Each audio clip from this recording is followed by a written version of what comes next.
diangkat menuju lokasi rumah di kampung itu sepanjang jalan darahnya masih berceceran.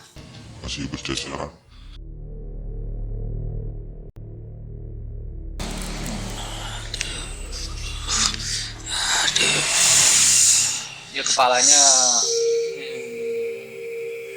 hancur berantakan. Ampura dipanggil ka dieu nya.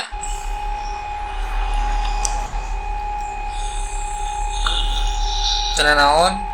Kaula ieu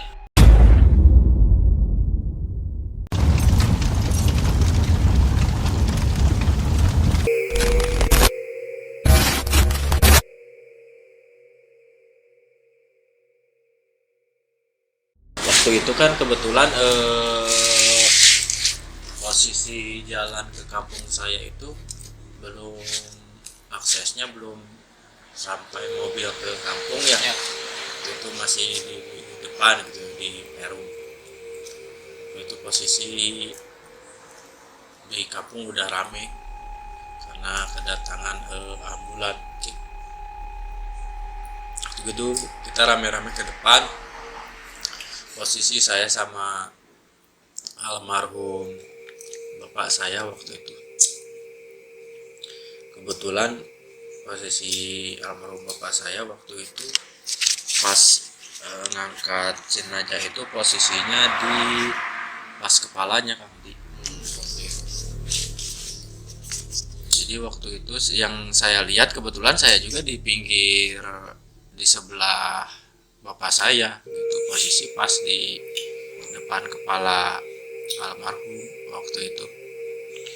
Yang saya lihat emang kepalanya hancur lah, karena bisa disebut hancur karena kalau posisi kepalanya masih utuh otomatis kan berbentuk gitulah. Kalau hancur kan kayak kempes gitu. Yang lebih mirisnya lagi itu sepanjang jalan pas diangkat menuju lokasi rumah di kampung itu sepanjang jalan darahnya masih berceceran.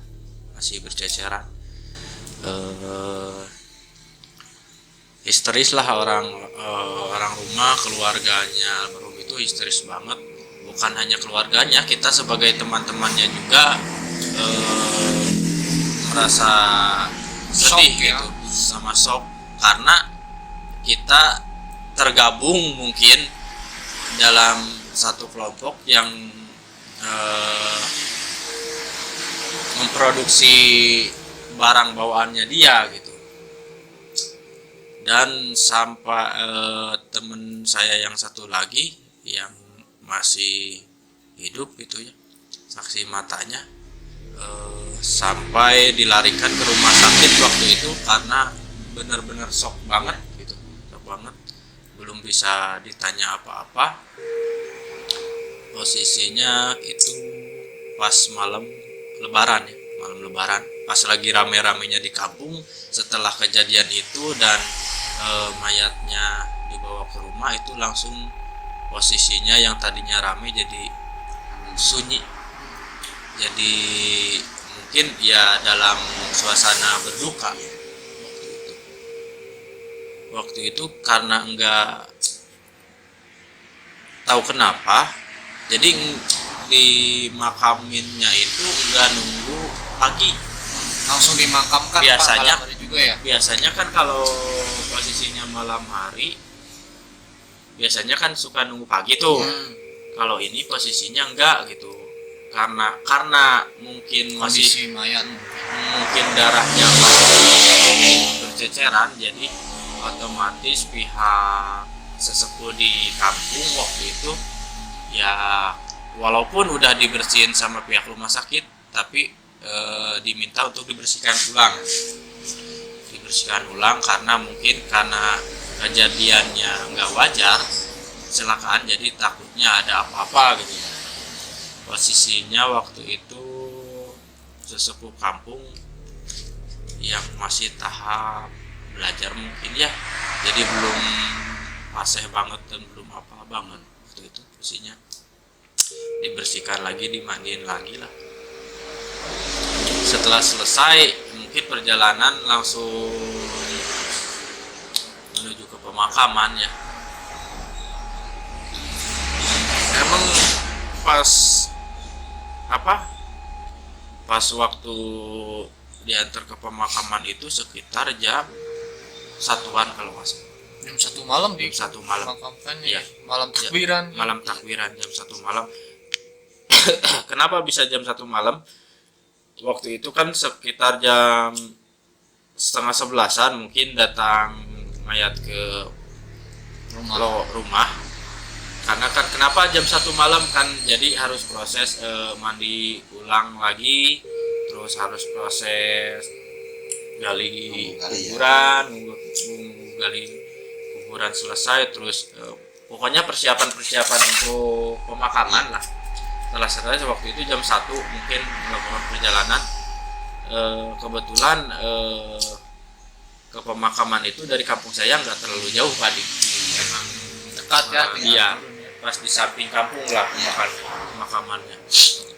Waktu pas nganter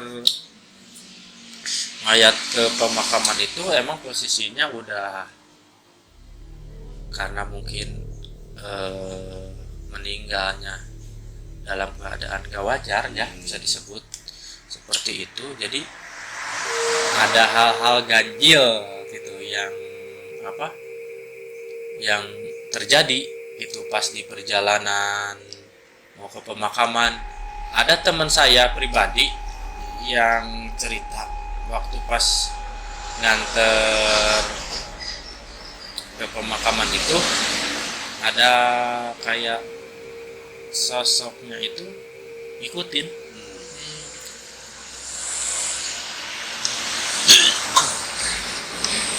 Tahan dulu Kang Ik. Ada sosoknya yang ngikutin gitu ya, posisinya.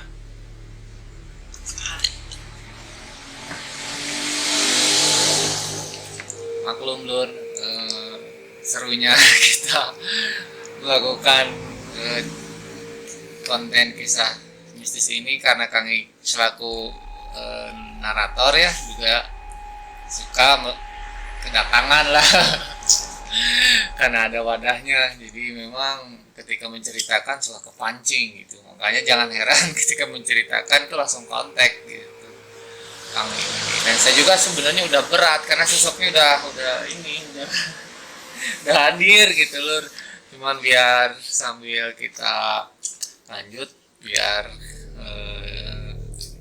kita lanjutkan terus acara di sini sambil nunggu Kang Ik rada sehat.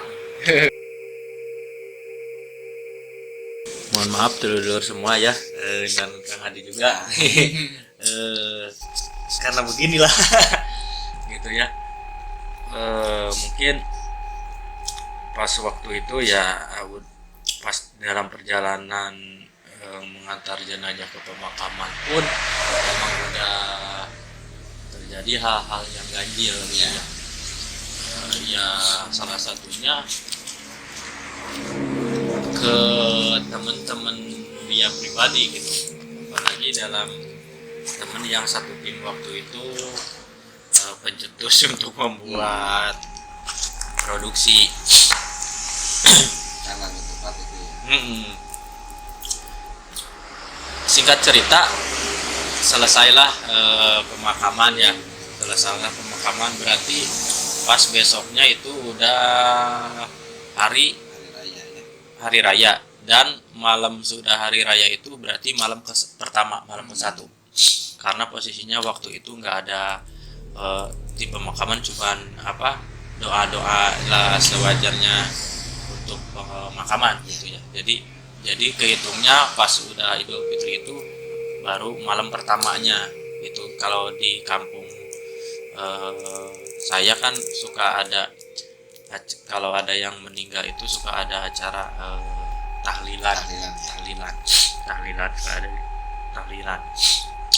Posisinya itu rumah almarhum itu emang pas, kalau disebut muka kampung, pas depan kampung lah banget gitu, pas dari jalan itu mau masuk ke kampung saya itu pas rumah dia gitu. Iya.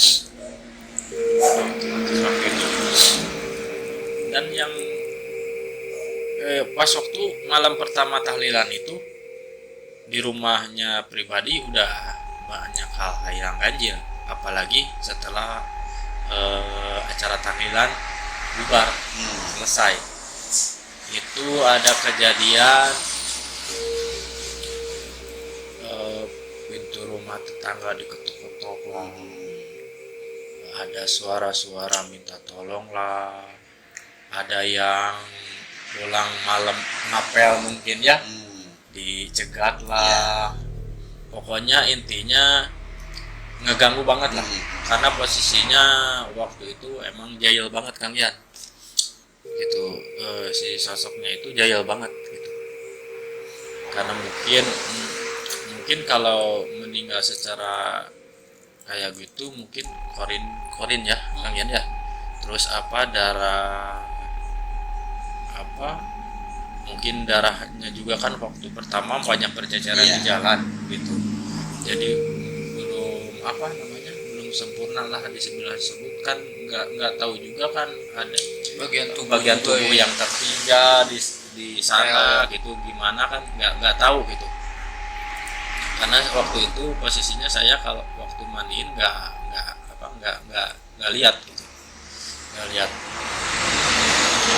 cuman posisinya nantilah di sesi mungkin langsung sekarang Kang Yan atau gimana?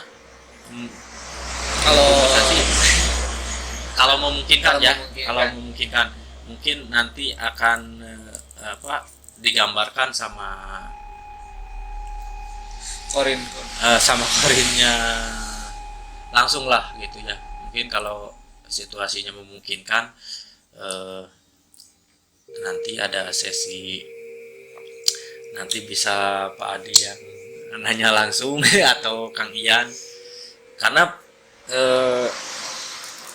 kalau disebutkan ini posisinya udah ngeliatin terus nih, cuman saya maksudnya masih berkomunikasi, dia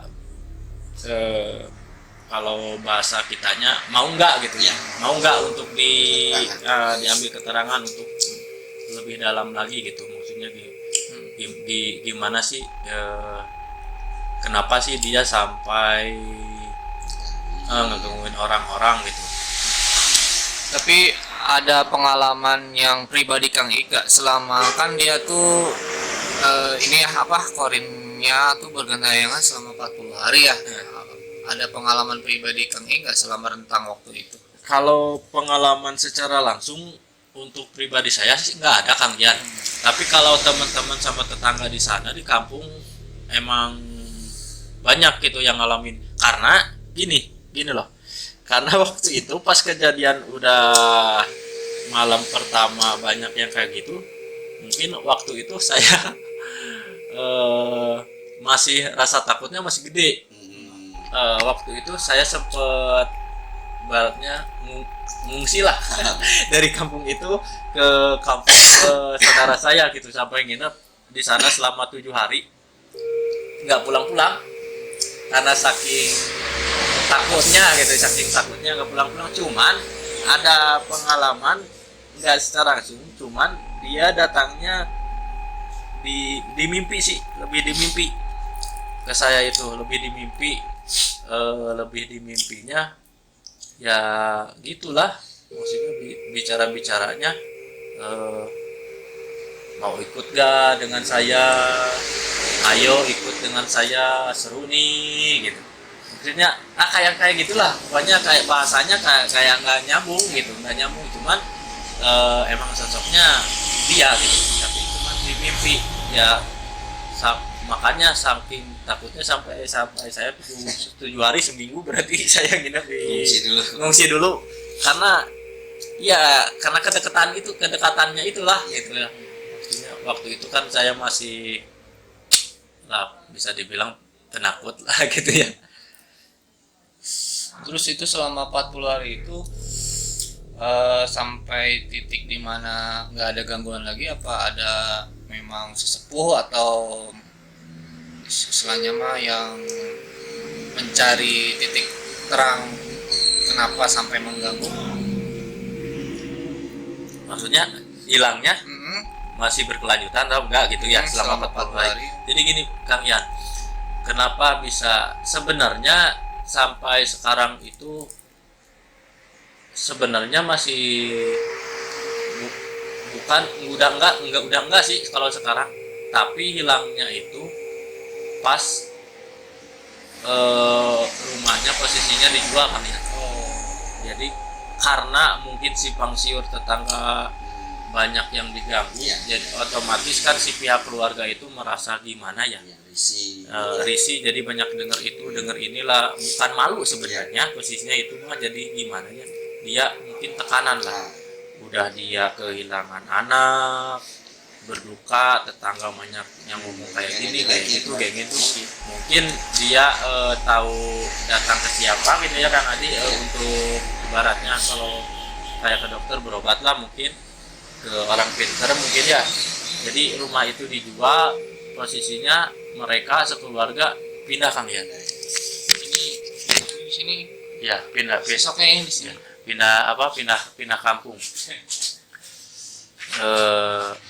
Kang Yen udah mulai ngedetect ya, padahal mah dari tadi.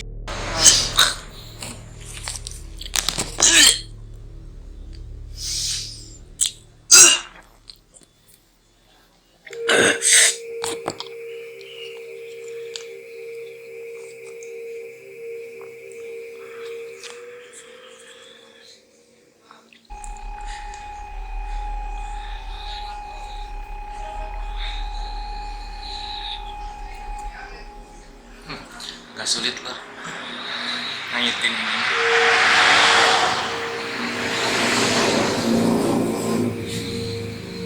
Udah masuk.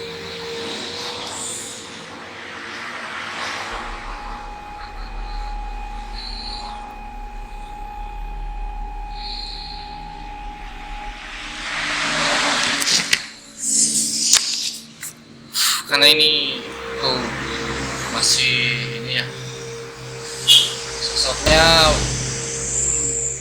masih pakai ini baju yang dia kecelakaan.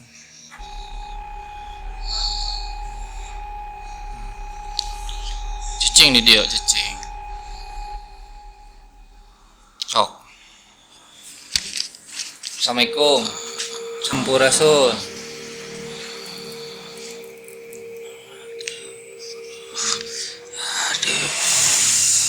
Dia kepalanya hancur berantakan. Ampura dipanggilkan dia nya.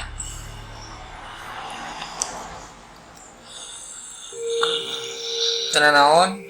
Kaula ieu ada informasi sakandanan bila anu bade didugikeun nya.